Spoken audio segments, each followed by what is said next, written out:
Welcome back to Building Extraordinary Brands, the podcast where we uncover the secrets to creating standout brands and successful businesses. Today, we have a truly inspiring guest who has mastered the art of freelancing, business coaching, and you guessed it, pricing. Austin Church is a writer, marketing advisor, and business coach who's been making waves in the freelancing world since 2009. After earning his master's in literature and facing an unexpected layoff from a marketing agency, Austin turned to freelancing. Over the past 15 years, he's earned close to $2 million as a creative entrepreneur, learning valuable lessons along the way. Austin's passionate about teaching freelancers and consultants how to leverage unique strengths and strategies to gain a competitive edge and find their income lifestyle sweet spot, which I'm excited to talk about. In this episode, we're going to get a glimpse into Austin's journey, the main mistakes freelancers and consultants make with pricing, and how to identify the key numbers before setting your rates. So yeah, we're going to discuss his guide, Free Money, which is a game changer for anyone looking to improve their pricing strategy and money mindset. So without further ado, let's welcome Austin to the show. It's great to have you here, Thank you so much for having me. I really appreciate it, Jacob. Cool, man. I'm excited to talk about this topic because pricing is a challenging topic. It's always changing all throughout your career, and it's like clients and variables and projects. There's no simple answer anytime. So I'm excited to talk about that. But before we do, I just want to know a little bit about your journey and how you became a freelancer and a business coach, and kind of what that transition looked like for you. Sure. So I became a freelancer, not by choice. You mentioned I got laid off. And so any of your audience, any of your listeners who had to have courage and make a choice to strike out on their own, I did not have to have that courage. I went in one Friday and told that I no longer had a job. So that was 2009. I woke up the following Monday and just said, all right, I've got to figure this out, and never thought that this would be my career. And yet this has been my career. And so I think my background in the arts and liberal arts helped in certain ways. I think it hurt in certain ways, but I had huge blank spots in my overall education, had no experience in marketing or business. And I share that because a lot of what I now teach as a coach, I should say everything I teach as a coach now, comes from my own experience, comes from trial and error. So I do think I have a different perspective because it all kind of came from the school of hard knocks, and had to overcome a lot of my own mental and mindset traps to get where I am, because especially as relates to pricing, right? I'd never had a single class on pricing.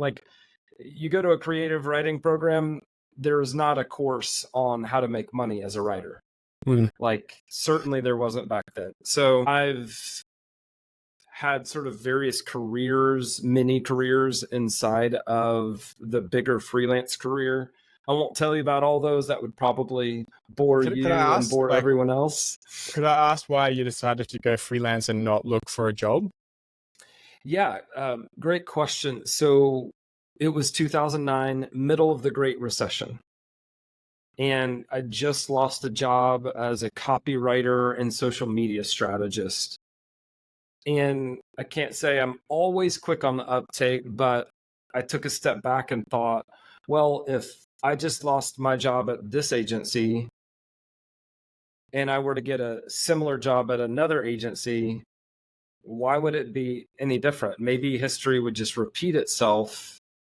So it seems like these jobs are disappearing. Maybe the less risky route is for me to just freelance for a while until I find my next position. And then again, I didn't intend to stay self-employed this whole time. It just ended up being a good fit. So you have a similar story to mine. I also had a job for about 6 months in New York and had a performance review.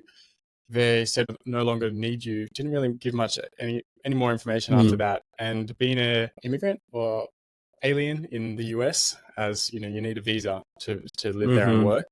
So I had 2 weeks to leave the country over in the Wow. US. So I actually found a job in that 2 weeks, and they submitted the paperwork wrong twice. So I had to leave. So I went back home to Australia and saw a lawyer found out a different way to get back, like a different type of visa. And I had to work for the man to have a visa. So my story is a little different, where I had to I couldn't freelance, but I eventually got back there, stayed there for 5 years. And I did a TEDx talk on that topic and that experience as well. Yeah, sounds like a circus to It get was back. a circus, man. It was like we just signed our lease, and I couldn't get. Yeah, it was a circus. Anyway, Well, and I mean, there are curveballs that get thrown at you all the time, and it seems like maybe they come with even higher frequency if you're a solopreneur.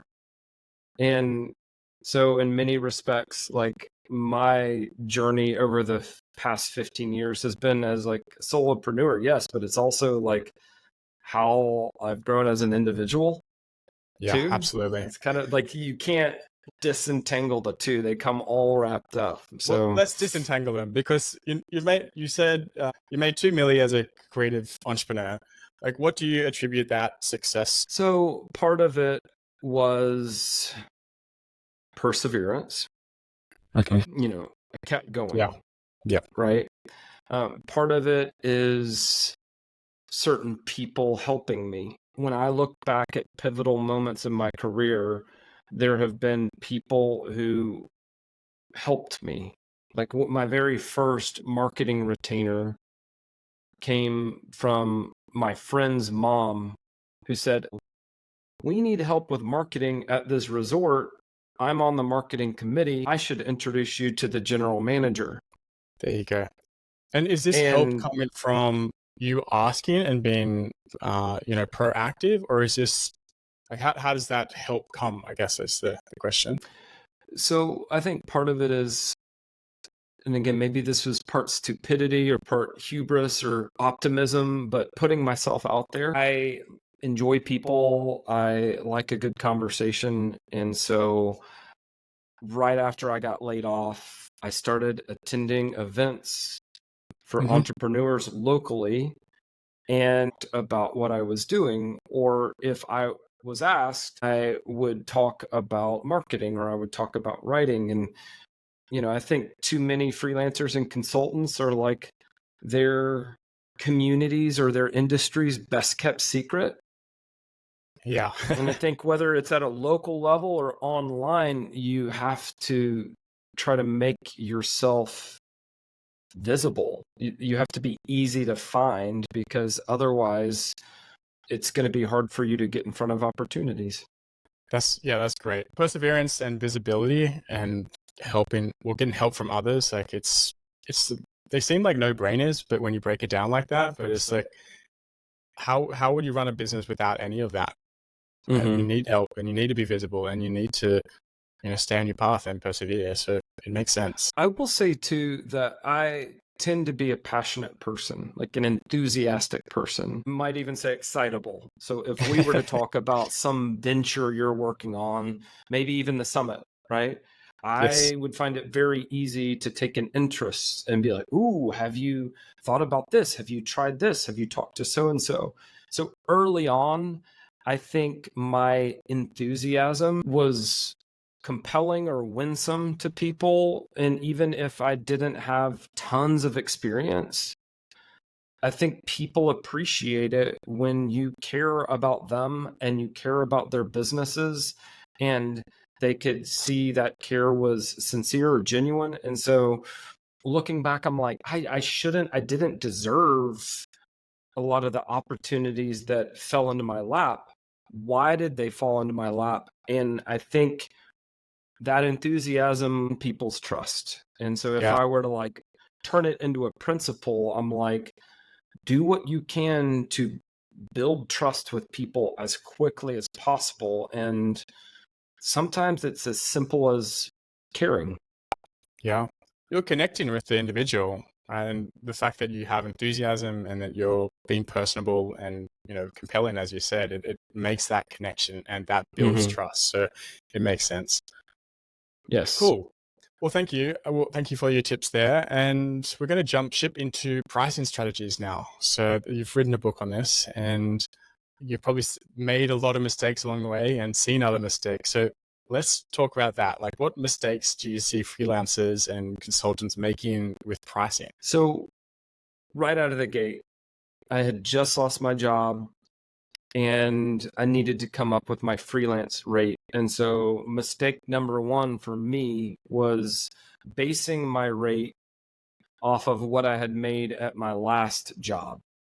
So I thought, well, if I got paid or if my salary came out to about $15 an hour, if I could just make twice that or 3 times that, then I should be in good shape. Well, the way taxes work in the US, no, I was not in good shape because suddenly, as a self-employed individual, I had to pay a lot more tax. And so that's the first mistake, just doing a multiple, right, of your last hourly rate. Second mistake, and I don't think it's a mistake under all circumstances, but it was a mistake for me, and that was charging hourly. Because even though I was new to marketing and business, I had a ton of experience as a writer, and I was able to write quickly. And I remember one of the very first invoices I sent to a freelance client was for 10 different writing projects. And those 10 projects had taken me a total of 10 hours. So some of them, it was like, I wrote an email for them in 15 minutes. Some of them, maybe I wrote ad copy in 45 minutes, whatever. But I sent over this invoice and I was looking at the itemized invoice and thinking, they're getting a ton of value and I'm only making $400 because my hourly rate was 40 times 10, $400. And the work I did for them, I knew it was worth a lot more, and the equation was broken. And I'm like, wait, so you're telling me that the faster I work, the less I get paid? You're telling me that I'm penalizing my own speed, expertise, efficiency? Like, that's a losing proposition in my book. And so those were 2 mistakes right out of the gate. Thankfully, I met within a couple of weeks, actually. Speaking of people who helped me that I'm like, I didn't deserve this, but I met with a man named Andrew. He looked at my portfolio. He said, "Are you open to some feedback?" And I said, yes. And he said, and this changed my life. He said, at $40 an hour, you will not be taken seriously in larger markets. You're actually pretty good, but if you're too cheap, they're going to think you're insecure or inexperienced.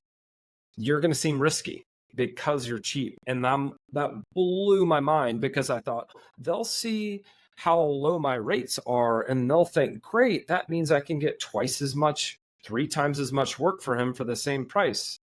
And it's like, your pricing is branding. Your pricing either reinforces your positioning, makes it stronger, or it weakens it. So Andrew was the first person who said, you need to be really careful. You need to manage carefully the signal that your price puts out into the world, because it may not be the signal that's going to attract value conscious clients. And I'm telling you, I have seen his wisdom proven like 1,000 times over the years. Yeah. There's a phrase that, where did I hear this from? James Martin, I think it was, who he heard it from someone else, but it's if you don't position yourself, someone else will. So you need to, it's so brilliant. And that is exactly what has happened there, right? Like you have positioned yourself in your mind and other people see it a different way because they have different experience and in a different market and time. Yes. So I now call that the golden suitcase. That one piece of advice was like, he might as well have just pushed a suitcase full of gold bricks across the table and said, here you go. Because, and he did go on to say, I think you should raise your rates to $75 an hour effective immediately. And that was one situation where not knowing hardly anything served me, because I was like, okay. So like, yes. I raised my prices, and every time since that I've raised my prices, I've attracted clients of higher and higher caliber. So yes, if we are paying attention, I think mistakes can lead to breakthroughs. Yeah, absolutely. And it's funny how those little shifts, like there's quite a few that as you go on or you reflect back on, like little shifts or nuggets or golden suitcases that happen along in your career, especially when it comes to pricing. Like you learn about, charging hourly, and then you're like, well, that doesn't really make sense because I'm just getting more efficient and being paid less. And then you learn about something like the Goldilocks method, or like, the bronze, silver, gold package. And you're like, oh, that makes sense. Then you learn about value-based pricing. You're like, oh shit, I've been doing it wrong all along. And then I've been leaving money on the table all these years. Yeah. And then you realize how bloody hard that is. And that it takes a certain level of confidence. And sometimes it takes our confidence a while to catch up with our capability. And that's one thing that I talk about a lot in the book. Like, it's not as simple as, hey, here's a piece of advice, and why don't you just go ahead and implement it now? Because we all start from a different place with confidence. And I'm thankful that when Andrew gave me that piece of advice, I had just enough confidence, or maybe just enough ignorance, just enough stupidity, right, to pursue that, right? But the way that I approach pricing in the book, it's like, hey, it may take you a while to build your confidence. You got to focus on the positive changes that you can make based on where you are, knowing that with every incremental price increase, your confidence will increase a little bit too. And you mentioned, you identify your key numbers. Like, can you explain what these key numbers are and like why they're important? Sure. So the key numbers are, for starters, I'll talk about the survival number and the dream number. There are 7 total. We can talk about all of them. But speaking of another mistake, a lot of freelancers and consultants, a lot of brand builders look around and say, well, what are other people charging? Okay, there's the low end, there's the high end.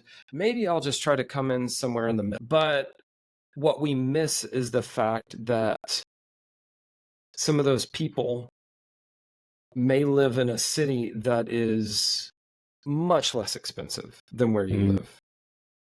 Or some of them may have very different financial goals, or they may have dependents, like they may have, a relative who they care for, or they may have children. You're basing your prices, even assuming that they took a methodical approach to pricing, right? You're still basing your prices on someone else's life. Yeah. So the place I recommend that people start is, let's figure out how much your life costs. Like, how much do you need to make per year just so that you don't accumulate debt? That's the survival number, is like, hey, what does just paying your bills on time, what's that going to look like in terms of an annual number, right? Then you need to think about your dream number, because none of us got into entrepreneurship or solopreneurship just to scrape by. So we don't want to stop with the survival number. We need to think, okay, but what does thriving look like? So there's going to be some delta above the survival number that you're like, here's surviving, this is thriving. I call that the dream number, right?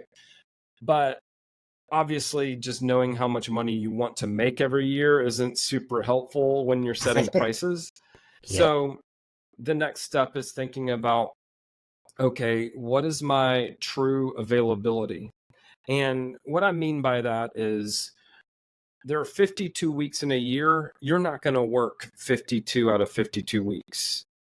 And then even when you look at a week, You're not going to work every waking hour. What does an average work week look like to you?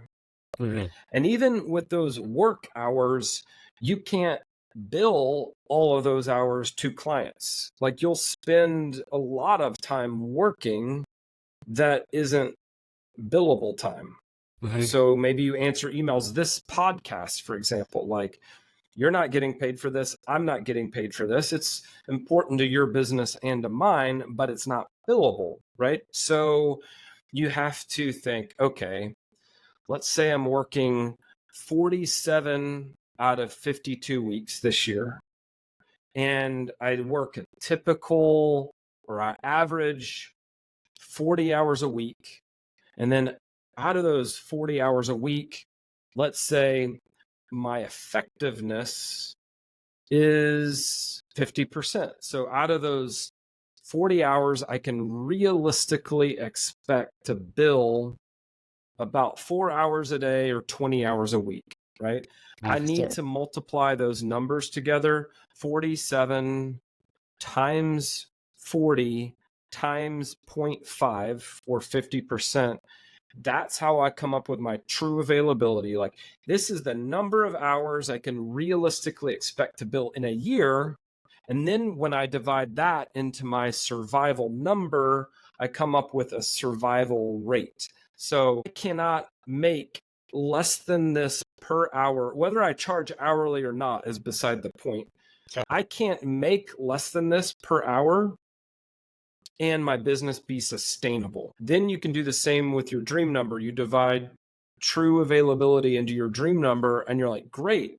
If I were to make this much per hour, or I should say average this much per hour, then I would be making definitive progress toward my financial and lifestyle goals. And I'd be covering all of my immediate needs, like bills and housing and clothing and all that stuff. So when it comes time to actually calculate a price for a project, you have your survival rate. And I'm like, hey, let's set that aside for a second, because we're not here to scrape by. We're here to thrive. Take out the dream rate, and the dream rate is the number that you use to then calculate project prices.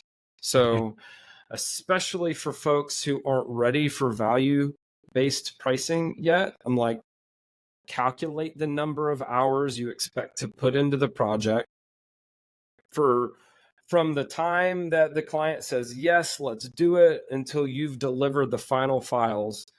How many hours are we talking? What's the ballpark? That's the number that you multiply times your dream rate. And that will give you like a pretty good baseline for, hey, if I were to sell a project at this price, I can be confident that that project is moving me and my business forward, not backward. But there are a couple of other numbers that I recommend. I recommend that you keep pushing the price a little bit further, though, with 2 more numbers. Okay. Yes, it's hard to talk about all the numbers in the book, but those 2 sound like the baseline that you need to work out.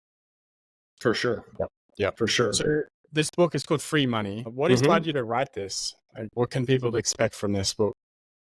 So this is not the book I thought I would write. I was doing a group coaching program, and everyone in the program afterward told me that the conversations about money, mindset, and pricing were by far the most helpful thing that we talked about. And I was like, are you kidding me? Like, I'm a recovering money moron. Like, I, for years, would tell anyone who asked, oh yeah, I'm not good with money.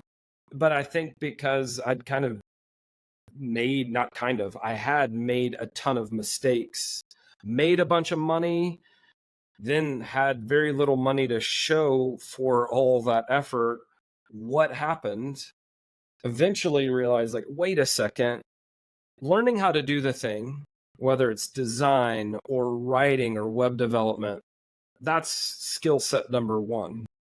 You actually need a separate skill, which is making money with the thing. Mm-hmm. Then you need a third skill set. What about keeping and growing that money?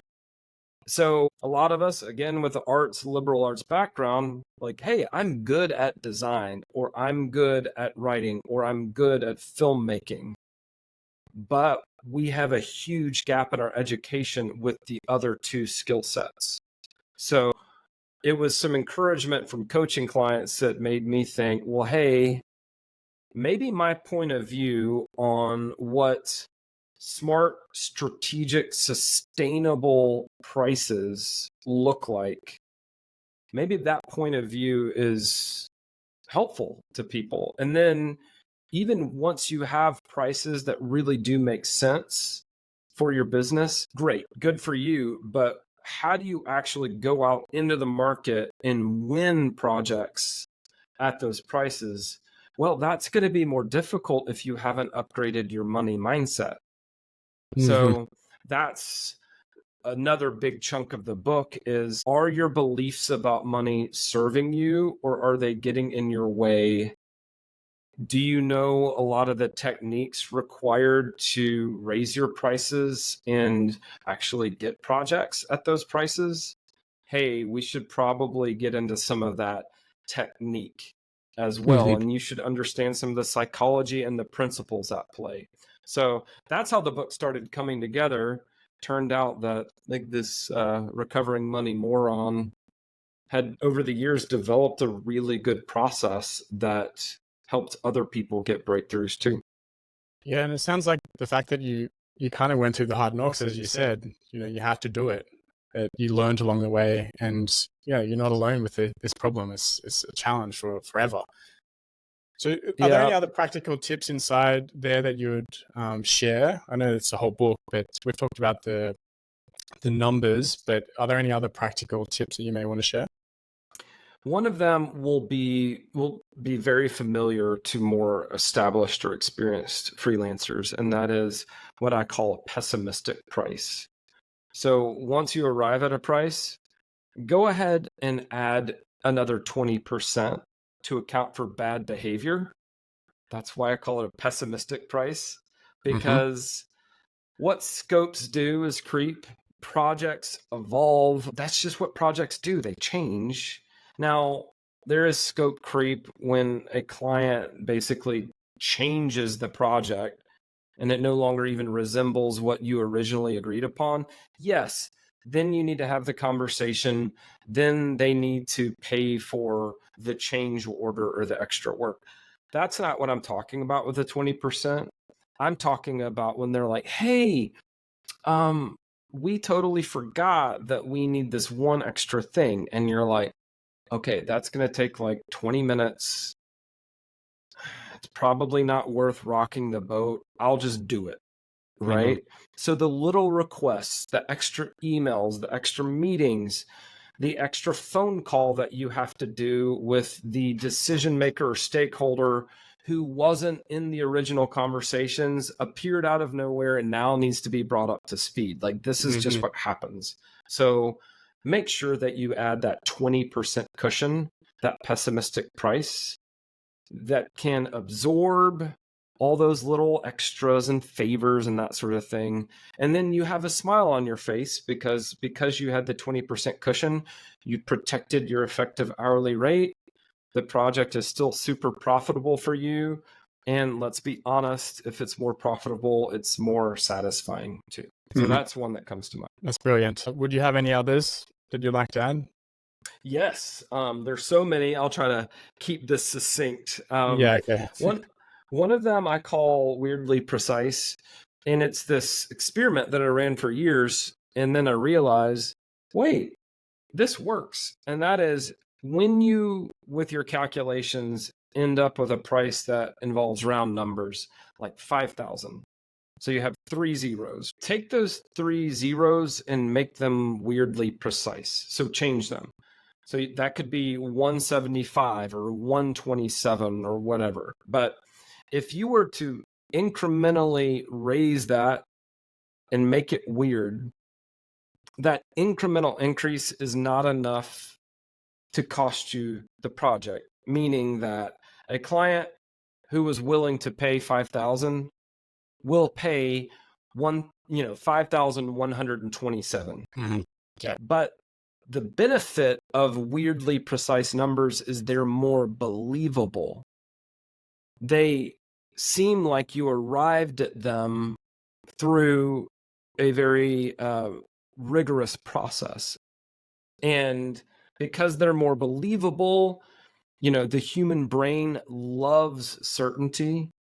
We dislike ambiguity enough that there is a cognitive bias called ambiguity aversion. Mm-hmm. And so because we're wired that way, just make your numbers weirdly precise, weirdly specific. And when you stack up those little gains across a year or 5 or 10, you'll make a lot more money simply because you made your prices weird. Is there a place that you wouldn't recommend doing this? Like, like bigger projects or any particular scenarios? I haven't really found one, but I will also say, and this is another tip, right? When you go through the process and you arrive at a number based on your dream rate, and then maybe you make it pessimistic, and then maybe you make it weirdly precise on top of that, I still think you should gut check it. I still think you should take a step back and say, well, how do I feel about that price? Because Well, is it you about may how realize you feel or about how you think the client will feel? a little bit of both. So when I start with me, I'm like, do I feel good putting that number in front of a client?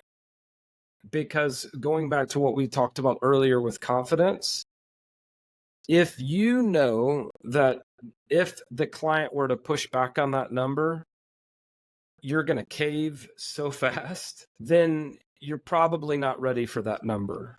Mm-hmm. But if you look at that number and you feel good about it and it's exciting and you would love to do that amount of work for that amount of cash, and you can advocate for why you need that number to do your best work, then you're ready, right? Yep.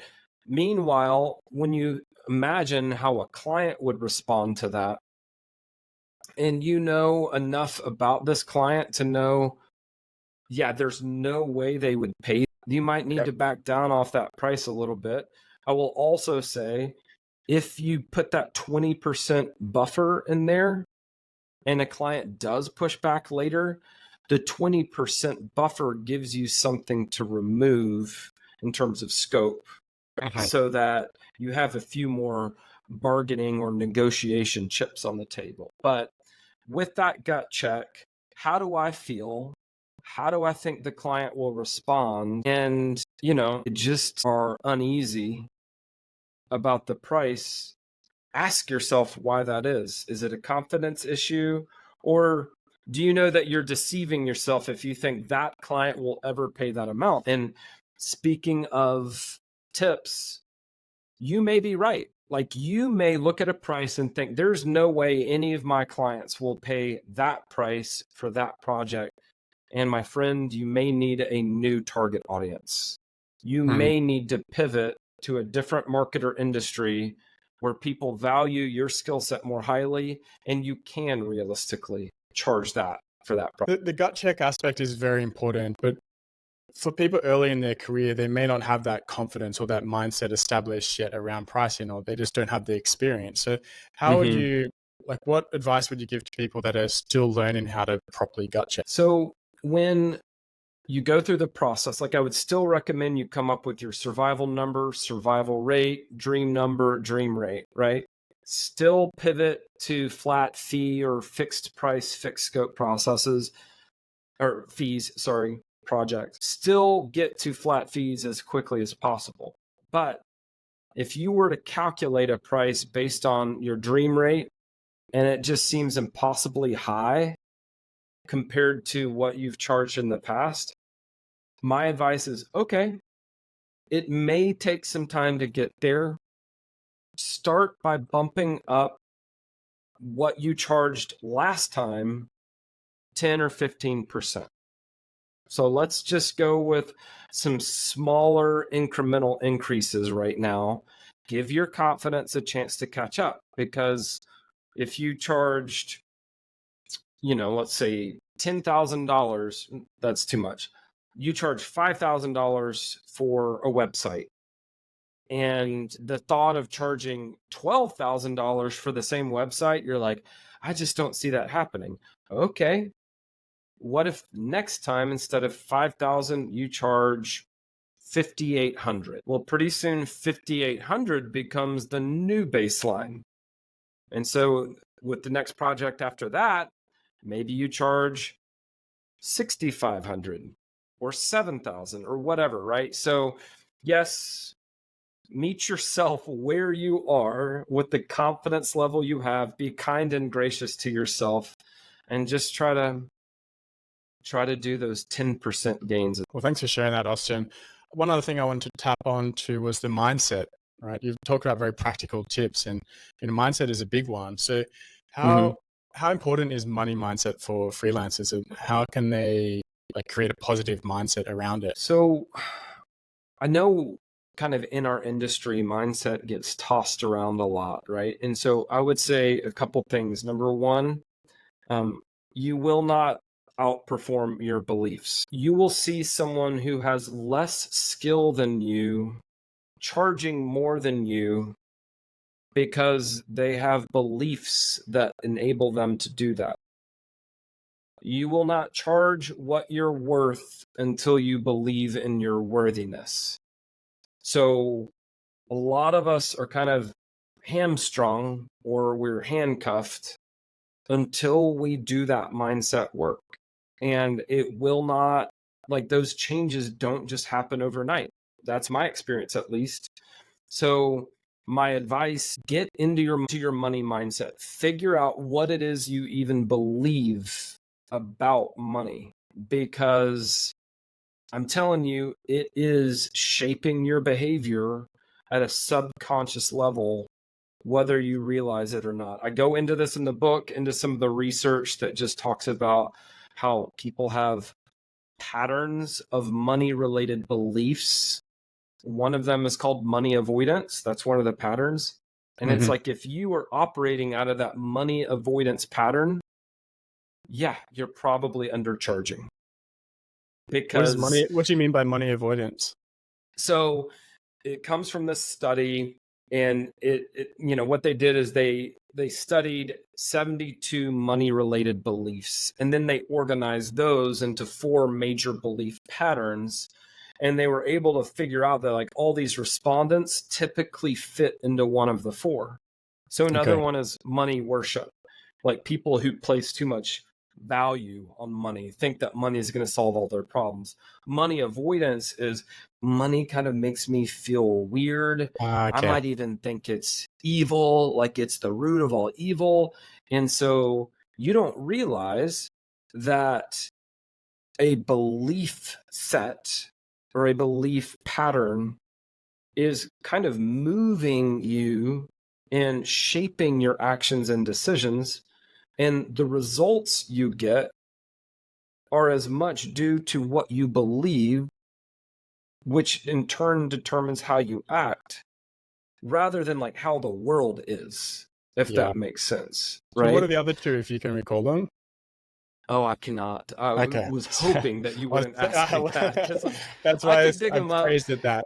I could dig them up pretty quickly if we need them. But yeah, you think about it like a suit of clothes. And if the suit is really loose, it gives you a lot of movement, but maybe it doesn't look very good. And if the suit is too tight, it restricts what you can do. And it's like, if you try to bend over, you might tear the seat of your pants. And so beliefs either enable you, empower you, or they hinder you. And this is true in sports psychology.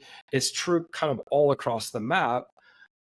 We as solopreneurs, brand builders, freelancers, consultants, agency owners, a lot of us have never put our beliefs about money on the table and said, for example, if we were in a room and it's Austin and Jacob and a bunch of brand builders, right? And I say, okay, fill in the blank, money. And then you write something down on your pad and everybody else writes something down on their pad.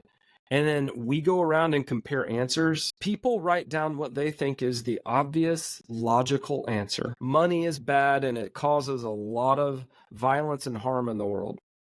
One person writes that. Another person writes, money will solve your problems. Another person writes, money is a tool for paying bills and doing good. And I was trying to all think. three of I was these trying to people think. believe this, Yeah. right? I was So trying to who's think what I right? would put there, and I was kind of in that latter camp. It's like a tool for sharing value. That's how I see it. So Yeah. And so people kind of upgrade their beliefs over time. And that's one of the chapters in the book is all about money mindset, because I'm like, listen, we're not going to change your mindset by the end of the book, but let's at least get the process started. You don't even have to agree with Austin. I just want you to be cognizant of what some of your beliefs are, so you can say that is serving me, that isn't serving me, what else might be equally true, what might be more true, and how do I start moving toward that? So that's why I think money mindset is such a huge part of our journey, because again, we're not going to outperform our beliefs. yeah. And if you don't know, you don't know. You can't change anything. You're just not That's aware. right. Yep. That's right. A lot of our beliefs are formed through impressions we pick up in childhood and experiences we have where we kind of know the shape of the thing without fully understanding all the content. Like, I overheard this one conversation that my parents had. They weren't even talking to me, but they said about some family friends, we could live on the money they waste every year. And so in my mind, I'm like, oh, wealthy people are wasteful. Well, that's sometimes true, but it's not always true. But you as a child don't have that sort of sophistication, discernment, judgment to think, is this sometimes true? Always true, partly false, right? We as adults have to basically go down into the basement of our subconscious, bring up the boxes, look at the labels, unpack the boxes, and say, what's going on here? Mm. You know? And you'll be What a great shocked metaphor. at some of the stuff you find.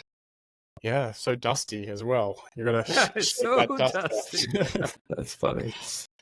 Austin, it's been a pleasure. Thank you so much for sharing your wisdom on pricing and mindset and your journey as well. Last few questions. I just wanted to know if you had any upcoming projects or events you want to share, and where listeners can find. Main thing I'm working on right now, project-wise, is group coaching. My program's called Business Redesign, and I help people build what I call a 300K flywheel. That's the main thing. Then I'm always writing something. So if people are interested in that, they can go check out my Freelance Cake newsletter. I send one every single week. It's less tactics and it's more timeless ideas and principles that can serve solopreneurs now, 10 years from now, 20 years from now. So those are the two main things right now. Okay. So freelancecake.com is your website. That's it. And your book is on, I assume, major publishers, Amazon and so forth. It's on the website. It's on Amazon. Ships to most countries in the world. Awesome. And any final pieces of advice for our listeners who are on their journey to building extraordinary brands? You're worth it. That's what I would say. Raise your prices because you're worth it. Brilliant. What a way to end. So thank you so much, Austin. Over and out. My pleasure. Building extraordinary brands.